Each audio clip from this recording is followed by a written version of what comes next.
Today we're going to be talking about a double conjugation trap in Italian that might mess you up if you are learning. So if you've ever made any of these mistakes, then we're going to explain everything to do with this in this video. So if you've ever said something like devo studio stasera, this is a big no-no in Italian. And let's just go ahead and explain why that is and how you can avoid it. Okay. So most students, okay, we naturally want to conjugate both verbs. So we have dobbiamo and we have like dovere and finire would be the infinitives, but we only need to conjugate one of them. So it's natural to kind of assume that we need to go to conjugate both of them. I must and I go. We put that together, it kind of sounds logical. Yeah, devo, I must, vado, I go. But Italian doesn't quite work this way. So the right way is just devo andare. Now let's explain a little bit more about why. So most modal verbs, okay, which are verbs like can, may, should, will, must, they just go together with the infinitive version of the main verb. Okay, so the modal verb really just carries, it does all the hard work. That's what you need to understand here. And if this kind of helps you to think about it, you want to think about it like this: I must to go. It's a little bit of a strange way to think about it. I'll put my hands up, say Italian is not always logical, but the way that we form sentences in Italian is it's just simply different to English. And this is just one small example where this is so, okay? So I know that's a lot of information in a very short space of time. So just to recap really slowly, if you've done, we've got more examples to talk about, but just to recap so far, if you've made a mistake like this, where you're conjugating both of these verbs, devo and studio, okay, usually when we have a verb like studiare, we wouldn't tend to use the verb just in this form. We tend to either say like, io studio italiano, tu studi bene, noi studiamo blah, blah, blah, blah, or io ho studiato 20 anni fa, whatever it might be. We don't typically tend to leave it as studiare, but when we go together with these certain types of modal verbs, then we do. Okay, I'm going to give you some examples so you can understand this in a bit more detail. Pardon me, in a bit more detail.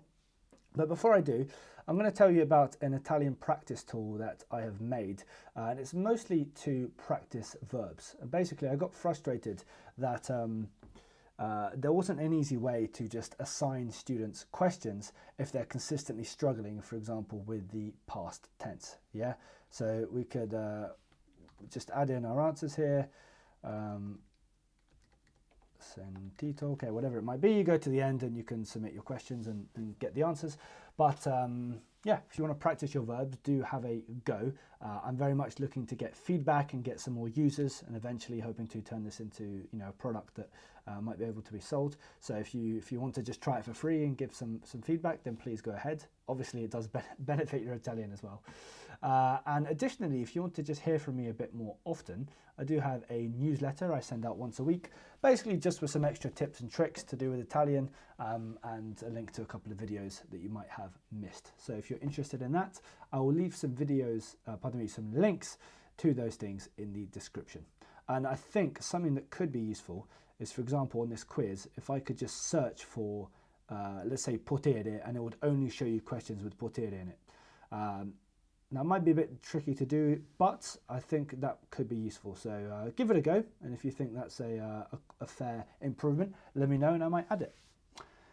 Okay, let's look at some more examples. So have a look here. So posso aiutare instead of posso aiuto. Puoi venire con noi. Yeah, so we just leave it as venire. Non può dormire. So we are only conjugating potere. Posso, puoi, può, possiamo mangiare qui. Okay, hopefully you guys get the picture by now. But let's have a look at some more examples with volere. Voglio imparare l'italiano instead of voglio imparo. Vuoi bere qualcosa? Vuole comprare una casa? Vogliamo vedere il film? Okay? So just keep this in mind when you are doing your conjugation. If you have one of these verbs, you only need to conjugate the first one. Okay, there are some other double conjugation traps in Italian. So for example, mi piace andare, so piacere is another one we do it, not mi piace vado. Bisogna is a good one, like bisogna fare. Bisogna fare qualcosa. We must do something about, you know, this problem or whatever it might be. Perception, like sento cantare. Okay. Don't worry about kind of memorizing every single one of these verbs that you need to remember this trap for. I'd say just kind of pay attention to it basically, and maybe just learn these as a phrase. Like every time you write this down, just write it down correctly. Or every time you make a mistake, just write out the correct version under it, and over time it will start to go in. I hope that was useful. I'm going to leave a video here that I think will make sense to watch right after this one, so I will see you in that video.